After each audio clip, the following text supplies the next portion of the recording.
Salut à tous. Alors que le premier épisode de la série Titan vient d'être diffusé, j'avais envie de faire le point sur cette série qui a été tant décriée en amont à cause de sa direction artistique et de toutes ces photos de tournage qui ont filtré. Avant d'entrer dans le vif du sujet, autant crever l'abcès.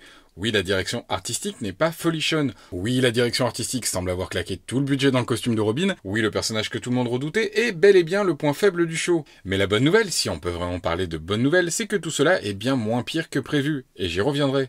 Toutefois, il est important de remettre les choses à leur place. La première des critiques que j'entends le plus souvent, c'est que les personnages ne ressemblent pas au dessin animé de 2003. Bon, la nostalgie c'est sympa de 2 minutes, mais il faut se rendre compte que la plupart de ces personnages ont d'abord été créés évidemment dans des comics. Robin est apparu en 1940, Changelin ou Beast Boy en 1965, et Raven et Starfire en 1980. Ces personnages ont eu des dizaines de représentations différentes et pas toujours glorieuses. Alors je concède que le fait d'avoir choisi le même groupe par flemmardise marketing, ça crée un amalgame. Mais ça reste un faux débat. D'autre part, la série de 2003, si appréciée aujourd'hui, serait elle aussi sûrement reçue avec beaucoup de réticence si elle était annoncée pour 2018. La note d'intention de la série à l'époque, c'était de se servir des codes graphiques des animés japonais, du moins ce que les exécutifs considéraient comme les codes graphiques des animés japonais, à savoir exagérer les expressions des personnages et leur faire de grands yeux. Ah si, oui aussi, puis le long métrage se déroulait à Tokyo en fait. Oui, ça fait une vision un peu limitée de la Japanime. Pour leur défense, c'était quelque chose de relativement neuf à l'époque aux États-Unis. Par exemple, la diffusion de DBZ là-bas n'a commencé qu'en 1996, et l'animé le plus simple à voir pour eux à l'époque, c'était les Pokémon. Bref, c'est évident qu'aujourd'hui, quand on vous annonce que vous allez voir la version live des Teen Titans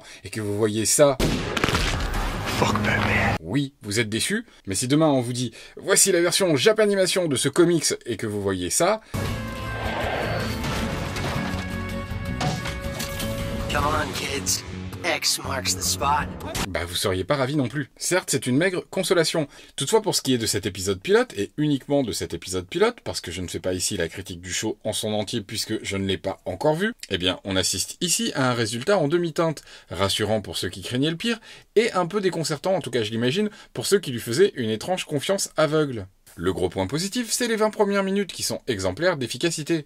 On y découvre Robin, alias Dick Grayson, ayant quitté Gotham et Batman, et qui malgré son jeune âge est devenu inspecteur dans la police de Détroit. Inspecteur le jour et Robin la nuit, il prend en charge le dossier de la jeune Rachel, jeune adolescente en pleine cavale qui s'est enfuie de chez elle après que les hommes d'une étrange secte aient tué sa mère adoptive.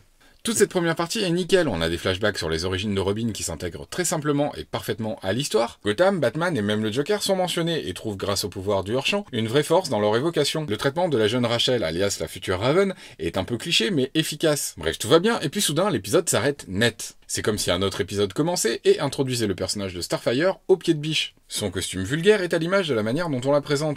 Une prostituée amnésique qui semble avoir oublié de changer de garde-robe depuis 1983 et les premiers clips de Cyndi Lauper. Son traitement est celui de personnages comme Jason Bourne, Wolverine ou alors Samantha Cain dans Au revoir à jamais de Rennie Harlin. L'honnêteté m'oblige à dire que ce n'est pas mal fait, mais l'honnêteté m'oblige aussi à dire que ce n'est pas très intéressant. Ça ne se prête pas au personnage et ça casse complètement l'énergie de l'épisode qui à partir de là va se presser pour conclure toutes les intrigues. Et ce jusqu'à 3 minutes de la fin. Parce que oui, à 3 minutes de la fin, là à nouveau l'épisode s'arrête et amorce encore un autre épisode dans une deuxième cassure un petit peu déroutante. Donc tout s'arrête à nouveau à 3 minutes de la fin, et on nous présente de manière complètement déconnectée du reste et sans transition, le personnage de Changelin, alias Beast Boy. Cette séquence se finit avec une scène de transformation qui voudrait ressembler à celle du loup-garou de Londres, mais qui a juste du mal à ressembler à ne serait-ce que celle de Manimal.